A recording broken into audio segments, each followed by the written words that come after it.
नमस्कार, न्यूज 18 के digital platform पर आपका बहुत स्वागत है। मैं हूं आपके साथ अंशिका पाठक। पितृपक्ष खत्म हो चुके हैं। मां दुर्गा की पूजा का महा उत्सव शारदीय नवरात्र 22 सितंबर 2025 से शुरू हो रहा है। 1 अक्टूबर को दुर्गा नवमी के साथ नवरात्र का समापन हो जाएगा।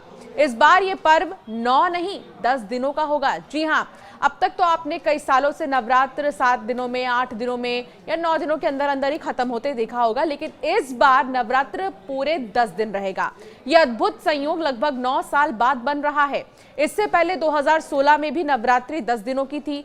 बालाजी ज्योतिषाचार्य हैं, उनका ये कहना है कि इस बार 9 की बजाय 10 दिन की शारदीय नवरात्रि होगी, क्योंकि नवरात्रि की एक तिथि में वृद्धि होने के कारण ही शारदीय नवरात्र 22 सितंबर से 2 अक्टूबर तक चलेगा। सबसे खास बात यह है कि इस बार तृतीय तिथि की वृद्धि हुई है, जिसकी वजह से 24 और 25 सितंबर को तृतीय तिथि रहेगी। इस कारण शारदीय नवरात्र का समापन 2 अक्टूबर को होगा और इसी दिन दशहरा भी मनाया जाएगा। लेकिन क्या आपको पता है कि इस बार का नवरात्र कुछ राशियों के लिए बहुत बहुत ज्यादा लकी होने वाला है। आप यूं कह लीजिए कि आप माला माल होने वाले हैं। कुछ ज्योतिष आचार्यों का यह मानना है कि इस बार की नवरात्रि 3 राशियों के लिए बहुत खास रहने वाली है। पहली राशि है मेष राशि। नवरात्र मेष राशि वालों के लिए बहुत ही ज्यादा लकी है। आत्मविश्वास और ऊर्जा को बढ़ाने वाला समय है। लंबे समय से रुके हुए काम तेजी से पूरे होंगे। करियर में नए अवसर मिल सकते हैं आपको और बिजनेस में विस्तार का योग बनेगा। मां दुर्गा की कृपा से परिवार में सुख शांति भी बढ़ेगी। दूसरी राशि है सिंह राशि। सिंह राशि के लिए इस बार का नवरात्र बहुत लकी रहने वाला है। शारदीय नवरात्रि से सिंह राशि वालों का गोल्डन टाइम शुरू हो जाएगा। साथ ही यह समय विशेष रूप से सौभाग्य लेकर आएगा। भूमि, वाहन, संपत्ति से जुड़े मामलों में लाभ संभव है। पारिवारिक रिश्तों में सामंजस्य बढ़ेगा और वैवाहिक जीवन में खुशियां आएंगी और प्रेम संबंध मजबूत होंगे। तीसरी राशि है धनु राशि। नवरात्र धनु राशि वालों के लिए आर्थिक उन्नति का समय है। धन संपत्ति के नए स्रोत बनेंगे और नौकरी पेशा लोगों को प्रमोशन मिल सकता है। विद्यार्थियों के लिए भी ये समय बहुत अच्छा है, सफलता दिलाने वाला रहेगा। स्वास्थ्य में सुधार होगा, मानसिक शांति मिलेगी और रुके हुए काम जो है पूरे हो जाएंगे। वृषभ राशि के लिए भी कहा जा रहा है कि ये जो नवरात्र है बहुत ज्यादा लकी रहने वाला है। अब एक सवाल आपके मन में होगा कि आखिर शुभ मुहूर्त क्या है, क्योंकि कलश स्थापना की बहुत ही ज्यादा खास मान्यता है। तो ऐसे में ये भी आपको बताते हैं कि शुभ मुहूर्त क्या है घट स्थापना की। लेकिन उससे पहले तृतीय तिथि 2 दिन क्यों रहेगी नवरात्रि की, ये क्या है, ये ज्योतिषाचार्य कैसे समझाते हैं, ये भी आपको बताते हैं। इस साल नवरात्रि की चतुर्थ तिथि 2 दिन रहेगी। इस कारण से देवी पूजा के भक्तों को एक अतिरिक्त दिन मिलेगा और भक्त 10 दिन तक नवरात्रि मना पाएंगे। पंचांग के अनुसार 24 और 25 सितंबर को दोनों दिन तृतीय तिथि रहेगी। नवरात्रि की समाप्ति के बाद इस बार दशहरा 2 अक्टूबर को मनाया जाएगा। कुछ ज्योतिष आचार्य ने बताया है कि तृतीय तिथि 2 दिन होने के कारण मां दुर्गा के तृतीय स्वरूप यानी कि चंद्र घंटा की पूजा 2 दिन आपको करनी है। नवरात्र के 9 दिन में मां दुर्गा के 9 अलग अलग स्वरूपों की पूजा की जाती है। इनमें शैलपुत्री, ब्रह्मचारिणी, चंद्रघंटा, कुष्मांडा, स्कंद माता, कात्यायनी, कालरात्रि, महागौरी और सिद्धदात्री देवी शामिल है।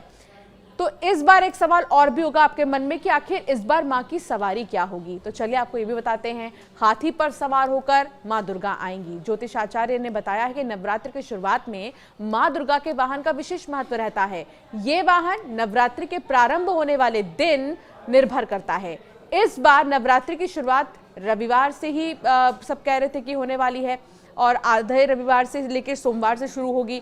तो इसलिए इस बार हाथी मां की सवारी रहने वाली है। जब नवरात्रि की शुरुआत रविवार या सोमवार को होती है तो मां दुर्गा हाथी पर सवार होकर आती हैं। हाथी को सुख समृद्धि, धन धान्य और खुशहाली का प्रतीक भी माना जाता है। ऐसे में हाथी पर सवार होकर मां दुर्गा के आने से देश और समाज में सुख समृद्धि और उन्नति के योग बनेंगे। शनिवार या मंगलवार को नवरात्रि शुरू होते तो मां का वाहन अश्व यानी कि घोड़ा होता। गुरुवार या शुक्रवार को डोली में और बुधवार को नौका से देवी मां का आगमन होता है। हिंदू शास्त्र में देवी के वाहनों के अलग अलग फल भी बताए गए हैं। अब चलिए घट स्थापना के मुहूर्त क्या है इसे ध्यान से सुन लीजिए। अमृत मुहूर्त घट स्थापना की सुबह 6:19 से 7:49 तक है। दूसरा जो शुभ मुहूर्त है वो है सुबह 9:14 से 10:49 तक। अगर आप इसमें भी घट स्थापना नहीं कर पाते किसी कारण तो अभिजीत मुहूर्त में आप कर सकते हैं, जो कि सुबह 11:55 से शुरू होता है और 12:43 तक रहेगा। तो ये है घट स्थापना का शुभ मुहूर्त। तमाम जो ज्योतिषाचार्य है वो कहते हैं कि नवरात्रि में कलश स्थापना का विशेष महत्व होता है। कलश स्थापना को घट स्थापना भी कहते हैं। नवरात्रि की शुरुआत घट स्थापना के साथ ही होती है। घट स्थापना शक्ति की देवी का आवाहन है। मान्यता है कि गलत समय में घट स्थापना करने से देवी मां क्रोधित हो सकती हैं। रात के समय या अमावस्या के दिन घट स्थापित करने की मनाही ही है। घट स्थापना का सबसे शुभ समय प्रतिपदा का 1/3 भाग बीत जाने के बाद होता है, यानी कि कई बार अभिजीत मुहूर्त में भी आप घट स्थापना कर सकते हैं। अगर किसी कारणवश आप उस समय कलश स्थापित न कर पाए तो अभिजीत मुहूर्त में भी स्थापित कर सकते हैं। प्रत्येक दिन का 8वां मुहूर्त अभिजीत मुहूर्त कहलाता है। ये जो है 40 मिनट का होता है। हालांकि इस बार घट स्थापना के लिए अभिजीत मुहूर्त उपलब्ध नहीं है। कलश स्थापना की सामग्रियां क्या क्या हैं ये भी जानना बहुत जरूरी है। तो माँ दुर्गा को लाल रंग बहुत ज्यादा पसंद है, इसीलिए लाल रंग का ही आसन खरीदें। इसके अलावा कलश स्थापना के लिए मिट्टी का पात्र, जौ, मिट्टी, जल से भरा हुआ कलश, मौली, इलायची, लौंग, कपूर, रोली, साबुत सुपारी और चावल, सिक्के, अशोक या फिर आम के पत्ते, नारियल, ये सारी चीजें बहुत ही ज्यादा खास मानी जाती हैं। तो कलश स्थापना कैसे करें इसके लिए भी ज्योतिषाचार्य कहते हैं जो मुहूर्त है उसी दौरान कलश स्थापना करनी चाहिए। और मिट्टी का पात्र अगर आप लेते हैं तो ये बहुत ही ज्यादा अच्छा होगा। उसमें भी आपको जो विधि है उसका पालन करना बहुत ज़्यादा ज़रूरी है।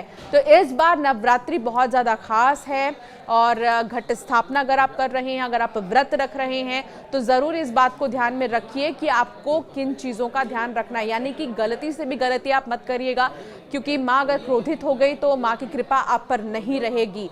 शारदीय नवरात्रि की तिथि क्या है? 22 सितंबर सोमवार प्रतिपदा तिथि, 23 सितंबर को मंगलवार है तो द्वितीय तिथि है, दूसरी माँ की पूजा की जाती है। और 24 सितंबर को बुधवार को तृतीय तिथि है और 25 सितंबर को भी तृतीय तिथि है। यह हम इसलिए आपको बता रहे हैं क्योंकि तृतीय तिथि 2 दिन रहने वाली है, 24 और 25 सितंबर को। 26 सितंबर को चतुर्थी तिथि है और 27 सितंबर को पंचमी तिथि है, 28 सितंबर को षष्ठी तिथि है और 29 सितंबर को सप्तमी तिथि है और 30 सितंबर को अष्टमी तिथि है और 1 अक्टूबर को नवमी तिथि है और 2 अक्टूबर को दशहरा है। तो ये है तिथि और कलश स्थापना किस समय आपको करना है ये भी हमने आपको बता दिया। और वो 3 राशियां जो बहुत ही ज्यादा लकी रहने वाली हैं उनके लिए इस बार का नवरात्र बहुत ज्यादा खास रहने वाला है। और अगर आप दुर्गा सप्तशती का पाठ करते हैं या फिर आपकी इच्छा है करने की तो ज्योतिष आचार्य कहते हैं कि बहुत ही ज्यादा अच्छा होता है। माँ दुर्गा को प्रसन्न करने के लिए दुर्गा सप्तशती का भी पाठ आप कर सकते हैं। अगर आपको कोई सवाल है तो हमें जरूर कॉमेंट में बताइएगा, हम जरूर ज्योतिष आचार्य से आपके सवाल जो है पूछेंगे और उसके जवाब भी आप तक पहुंचाएंगे। और इस बार आपके नवरात्र कैसे रहने वाली है, क्या आप करेंगे, हमें जरूर कमेंट कर बताएं।